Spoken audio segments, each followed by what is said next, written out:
All the buzz lately around the release of the Disney live-action remake of The Little Mermaid has made me nostalgic for the 1989 animated movie. It's one of my favorite Disney movies, and I really watched the heck out of it as a teenager. The plot is succinct and satisfying, the animation is adorable, and the music, I think, is perfect. So naturally, that got me wondering what's going on beneath the surface. And I've got to say, there's a lot of symbolism there. I took a look at the source of the story and found that the movie is adapted from an original children's story by Hans Christian Andersen. It was first published in 1837. His story is much more serious than the animated version. It has an overt Christian message and a beautiful but tragic ending. So, in order to understand the '89 film better, I think it's worth exploring Andersen's story a little bit just to help us understand where all the symbolism comes from. So let's dive in and see what it all means. Okay, so in Andersen's story, the mermaid people live for about 300 years, which is nice, but they have no souls, and when they die, they just turn into sea foam. It's only humans who have souls and can go to heaven. The Sea King's youngest daughter is fascinated and drawn to the human world. One day, she saves a young prince from drowning after a shipwreck. She leaves him safe on the shore and waits to make sure he is found. Just as he becomes conscious, a girl from a convent discovers him. The Little Mermaid becomes obsessed with the prince and yearns to become human herself so that she can not only be with the prince but give up her long life in exchange for a human life and a human soul. She ends up going to the sea witch, who makes a deal with her. The witch gives her legs in exchange for her voice and tells her that each step on her human feet will feel as if she is treading upon knife blades, and that if the prince ever marries another, her heart will break at sunrise the next day and she will become sea foam. The prince takes in the silent little mermaid and nearly falls in love with her, but he can't get the girl from the convent out of his head. He assumes she is the one who saved him, but that he can never be with her because she is part of the convent. He calls the Little Mermaid his little foundling and admires her particularly because she looks a lot like the convent girl. Things all come to a head when the prince discovers that the convent girl is really a princess who was just going to school at the convent, so she actually can marry him. They end up marrying aboard a ship, and the poor little mermaid is forced to watch in despair, knowing that she will die at sunrise and become sea foam. That night, after the wedding, as everyone sleeps, the Little Mermaid's 5 older sisters call to her from the sea. They made a deal with the sea witch, giving up their own beautiful hair in exchange for a magic knife. They give the knife to the Little Mermaid and instruct her that if she kills the prince and lets his blood spill on her feet, she will return to her mermaid form. In the end, the Little Mermaid can't do it and ends up dying at sunrise. But instead of becoming sea foam, she becomes an angel and is instructed that she can go to heaven if she performs angelic deeds for the next 300 years. So yeah, the endings are very different, but even though the endings are so different, there's still a lot of similar plot elements. They just stripped all the overt Christian messaging out of the story and focused more on the ideas that she's in love with the prince, that she wants to be human, and that she has to give up her voice to do it. But Andersen did create a really compelling story, and I love how he took the mermaid archetype with its dark historical connotations and redeemed her. So in mythology and lore from all over the world dating back millennia, the mermaid is best known for luring men with her physical beauty and her alluring voice to their deaths. The mermaid is half human and half animal, meaning she is rooted in her animal nature, or animal instincts, and Andersen illustrates this clearly in the characters of the Little Mermaid's older sisters and the sea witch. Andersen writes, "The older sisters would rise to the surface. They had beautiful voices, more charming than those of any mortal beings, and they would sing most seductively of how beautiful it was at the bottom of the ocean, trying to overcome the prejudice the sailors had against coming down to them." And here we see that the Little Mermaid's older sisters are all ruled by their instinctual nature and oblivious to the harm they cause. They are iterations of the classic mermaid archetype.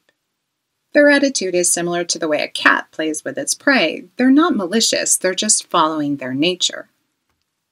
But the old sea witch, on the other hand, is very conscious of the power of the mermaid's allure. When she makes her deal with the Little Mermaid, she tells her, "You have the sweetest voice of anyone down here at the bottom of the sea, and while I don't doubt that you would like to captivate the prince with it, you must give this voice to me." And she obviously enjoys the dark side of this power because, to drive the point home, the old witch lives in a house made of the bones of shipwrecked men, meaning she lives in the carnage of the destructive power of that negative aspect of feminine allure. But the Little Mermaid is different. She saves the prince from drowning. At the moment when she sees the prince fall into the sea, Andersen writes, her first impulse was one of joy because he was coming down to her, but then she remembered that human beings could not live under the water. And that is a very interesting development because we have the sisters, who are rather unthinking about their power, and then the sea witch, who is a dark shadow and relishes the destructive nature of the power. And then there comes the Little Mermaid, who has this moment of insight where she becomes conscious of her power and how she can use it for good. And in this case, her power is more than just the art of allurement or her voice, but it's also her ability to navigate the waters where men drown. So at the moment of her insight, she is at the surface of the water with her human half above and her fish half below. So she's straddling the line between the above world, which represents the realm of consciousness, and the undersea world, which represents the unconscious, particularly the emotions and instincts. Now, in the end of the story, the older sisters do what they can to save the Little Mermaid, but they only offer her a way that involves the death of the prince. They represent the traditional order of the instinct. They ascend in order by age to the king, with the Little Mermaid the last of the line, the farthest from the king, who we know represents tradition and order, among other things. The Little Mermaid is the new way of thinking. The older sisters are in line with the old way. I should note that in Andersen's story, the king is just mentioned briefly in passing. He is not the Triton of the 1989 version. It is his mother, the Dowager Queen, who is the real driving force under the sea in the story. This shows that this is a problem with the feminine half of the psyche, as well as a quality that shows up most often in women. Or female characters. Think of Sharon Stone's character in the 1992 film Basic Instinct. She's operating off of that instinctual nature in its negative form. She's a psychopathic femme fatale who uses her allure for harm. And of course, I love that scene where she's in the interrogation room and she's surrounded by all of those male police officers, but she's the one that's in control. And the male characters, they're the ones that are at a disadvantage. So by giving her the knife, the sisters give the Little Mermaid the choice to act out this destructive aspect of her nature consciously. So she has to make a decision, and she decides not to kill the prince, but to actually sacrifice herself. And her decision is made just as the sun begins to rise. Now, dawn is historically symbolic of the dawn of consciousness. Each day that the sun rises, we experience a rebirth, a renewal, just as the night is symbolic of the unconscious, the darkness in which we sleep. And so this moment of insight is beautifully metaphorical as well as significant for the mermaid's redemption. So now that we have a better understanding of the mermaid's origins and the source material, let's take a look at how all this emerges in the 1989 film. In this movie, the Little Mermaid Ariel is again the youngest daughter of the king, so she is again the farthest, newest idea as the youngest of 7 daughters. There's a prominent ruling king this time. He's strong and tyrannical, but that's a lot of daughters. He is still symbolic of tradition and order, which points to a problem with the masculine side of the psyche since he's tyrannical. But since our heroine is the youngest of 7 daughters and there are no brothers, and the king is the ruler of the sea, the realm of the emotions and instincts, which is a feminine realm, we are still also dealing with a problem with the feminine, which is, again, the same issue with the negative side of feminine instinct. When Ariel discovers the prince, she immediately falls in love with him. The prince doesn't see her, but his dog, Max, does. The dog gives us some idea of what's going on. In fairy tales, the dog is often a positive aspect of the shadow. In this case, he's the prince's shadow. And so we see the prince has a strong positive bond with his dog, his instinctive animal nature. And this bodes well for the prince in Our Little Mermaid, as she is rooted in the instincts with her half-animal form. Prince Eric's dog responds positively to Ariel right away, meaning that Prince Eric has the capacity to recognize her for who she really is. It's still a shadow element, though, so it's not yet a conscious ability. The problem is that Eric is a prince in the world of consciousness, the world of the ego that is represented by the human world above the sea.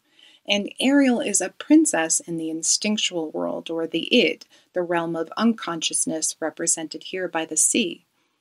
These two worlds operate very differently, and that is beautifully displayed by how difficult it is for Ariel to reveal herself in her entirety to Eric, particularly since she can't speak to him to reveal the truth. This is really cool since it expresses the problem at two levels. There's the physical level, where the two lovers can't communicate, and then there's the level of the psyche, where the unconscious has difficulty communicating with the conscious. The conscious mind expresses itself and organizes the world logically. The unconscious mind works symbolically. The conscious mind has a very difficult time deciphering what's going on in the unconscious mind. So in an effort to solve the problem, Ariel ends up trading her voice for legs. She goes to the sea witch Ursula against her better judgment. She ignores her positive instincts. Now, we've established that there are negative instincts at play in these two stories, such as using the art of allurement to lead someone down a false path. But there are positive instincts that should not be ignored, the ones that keep us away from danger. Ariel is having a battle between her desires and her father's judgment. So, like so many of us do when we are young and we rebel against outdated ideas, she emotionally plunges headfirst in the opposite direction of her overbearing father, ignoring any risk. Now, this is going to lead her into trouble that will require a sacrifice later on from her father, the king. And that makes sense because, the father, he is tyrannical, so he is part of the problem. But the change she is looking for, it's the right change. She just goes about it the wrong way. It's amazing how often people do this. We see this when parents who resent their strict upbringing are too indulgent with their children, causing them to become spoiled and lazy. They need to change the system, but they go too far. So here we have a situation where Ariel needs to go against her father to update the system, but she doesn't know to what degree, so she goes too far. The opposite direction of bad isn't always good. And so, of course, she falls right into Ursula's trap. Ursula is such an amazing character and brilliantly portrayed. She is the embodiment of the negative aspect of allurement.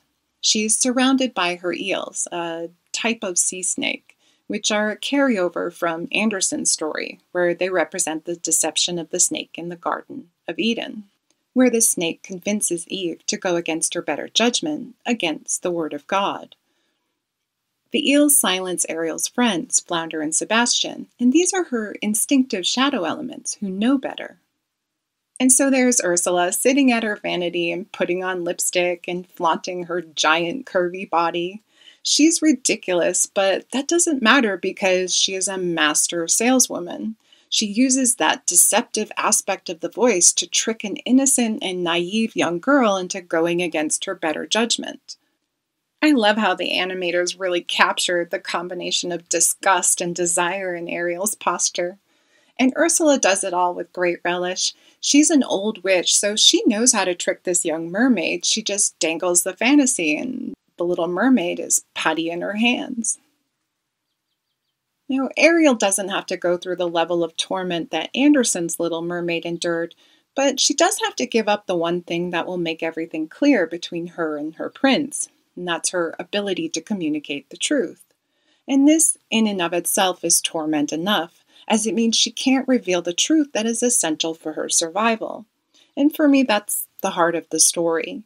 Truth and our ability to communicate is essential for a healthy relationship. So Ursula knows the power of the voice, so she makes sure to send Ariel off without it, and that means the prince doesn't recognize her. His dog, Max, does, so again, that's a good sign, but he's caught in a type of fantasy where he can't see Ariel for who she is. He believes he is in love with a woman who he glimpsed through a foggy haze at the moment he became conscious. It's a type of Anima Projection, an idealized version of the woman that the male psyche can project onto a female. He longs for that woman with that beautiful, compelling voice. He's like a guy who saw a supermodel and he can't imagine life without her. Meanwhile, the right woman who is his ideal match is right under his nose. She's just not displayed as a centerfold, and so Ariel is helpless to communicate that she really is the woman of his dreams. I like that the writers had Eric discover Ariel's value on his own in this version. He comes to admire her genuine and open nature as well as her physical beauty. Unlike Andersen's prince, he's able to break away from that hold that his idealized version of Ariel has on him, and he takes a step consciously towards choosing the real Ariel. But of course, Ursula still has tricks up her sleeves, and she uses that negative power of the voice to deceive and hypnotize Prince Eric. Here we see the shadow aspect of the mermaid archetype makes one final stab at luring the prince to his demise. The animals don't fall for it, but she's got him in a trance, so he's not able to get their message. By the time Ariel gets her voice back, the sun has set. All is revealed, and it's too late. This is really interesting because it's the opposite of the Andersen version, where the Little Mermaid becomes conscious at sunrise, right at the climax. Here, the climax of the film hits just at sunset, where we enter the realm of the unconscious, and instead of an angel mermaid, we are now ruled by a monster tyrant. As I mentioned earlier, the prince represents the conscious ego, and this is supported by the way he is conscious when he's above the sea. He loses consciousness in the sea, and then he regains it again back on land. And this makes a lot of sense because there's all this stuff going on beneath the surface, an area that, in this case, the ego hasn't integrated yet. And so when things finally come to a head and the problem becomes fully conscious above the sea, on the ship, when the instincts are acting out in an attempt to be heard, it's too late. He wasn't paying attention or he couldn't understand what was happening, but now things are so dire that the ego has to come online to fix it. This is why it's important that the prince kills the sea witch. The ego wasn't paying attention, or it just couldn't understand what was happening, and now it's got to fix the problem. And I like that he ends up piercing the sea witch with the bow of one of the shipwrecks that she dredges up. You could say that the shipwreck represents all those drowned sailors, those victims of the sea witch. And I think it's nice that the prince saves the day. I like the balance. First she saves him, and then he saves her back. It works on the level of the psyche, and it's satisfying on the level of life. In the Andersen version, the story was more focused on the Little Mermaid becoming conscious in order for her to be redeemed from her more nefarious historical, archetypal mermaid roots. But in the film, they dropped that idea and put all the allusion to consciousness in its more natural spot on the ego, as represented by the prince. And I think that's why we get to have this nice happy ending. The ego finally gets the message, it comes online and is able to fix things. In the end of the film, the world is set to rights. The destructive aspect of the feminine is dead, the ego/prince is fully conscious, and the king now understands his daughter and is willing to update the system. He gives her legs, and the two kingdoms are united. The prince and princess can communicate, and now they can live happily ever after. So I think I'll leave this video here. I could go on all day, but what archetypes and metaphors are you drawn to in The Little Mermaid? There's a lot going on that I haven't covered, so let me know in the comments. Have a great day, and thanks for watching.